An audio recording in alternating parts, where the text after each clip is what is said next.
The cold wind howled through the war-torn fields of Normandy.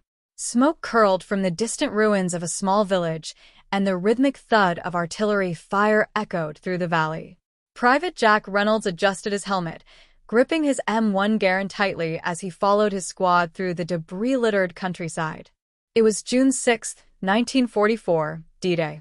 The United States had launched the largest amphibious invasion in history, storming the beaches of Normandy to break the Nazi stranglehold on Europe. Jack, a young soldier from Kansas, had never imagined himself standing in the heart of such chaos. The sea had been red with blood as they landed, and now, as his unit pushed inland, every step was a fight for survival. His squad, part of the 29th Infantry Division, had been tasked with securing a key bridge near a small French village. Their commanding officer, Lieutenant Harris, crouched behind a broken stone wall, scanning the area ahead. "We have to take that bridge before the Germans blow it," he said, his voice firm but low. "Move carefully. We don't know how many of them are left." Jack exchanged a glance with his best friend, Private Sam Carter. Sam smirked, trying to hide his nerves. "Guess we didn't sign up for an easy war, huh?" Jack forced a grin. "Wouldn't have it any other way." As they advanced, the sound of gunfire erupted from the village. Bullets whizzed past, striking the crumbling buildings. Jack dove behind a pile of rubble, his heart pounding. The Germans were dug in, determined to hold their position. "Snipers in the bell tower," shouted Sergeant Miller. "We need to take them out." Jack steadied his breathing, took aim, and squeezed the trigger. The shot rang out and the enemy's sniper collapsed. But the battle was far from over. Machine guns roared as the Germans fought back. A mortar shell exploded nearby, sending debris flying.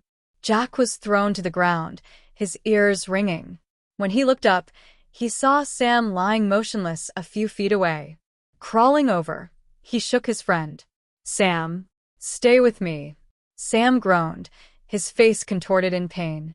"I'm not going anywhere," he muttered. Jack tore a piece of his uniform to bandage the wound, his hands trembling. "Medic," he yelled, but the fight raged on. The Americans pushed forward, inch by inch, until they reached the bridge. The Germans had rigged it with explosives, wires running to a detonator near an enemy bunker. Lieutenant Harris called for covering fire as Jack and a few others rushed forward. Jack's heart pounded as he reached the detonator. A German soldier lunged at him, and they tumbled to the ground, grappling for control. Jack fought with everything he had, finally managing to overpower his enemy.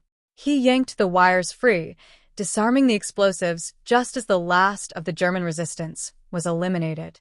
The bridge was theirs. As the dust settled, Jack stumbled back to Sam, who was being treated by a medic. "Told you I wasn't going anywhere," Sam whispered with a weak smile. Jack let out a breath he hadn't realized he was holding. Around them, the American flag was raised, signaling victory. But as Jack looked over the battlefield, at the fallen comrades who would never return home, he understood the cost of their courage. They had won the battle, but the war was far from over. Tomorrow, they would move forward again, driven by the same unwavering resolve. Because in the darkest moments, it was their courage that cast the longest shadows.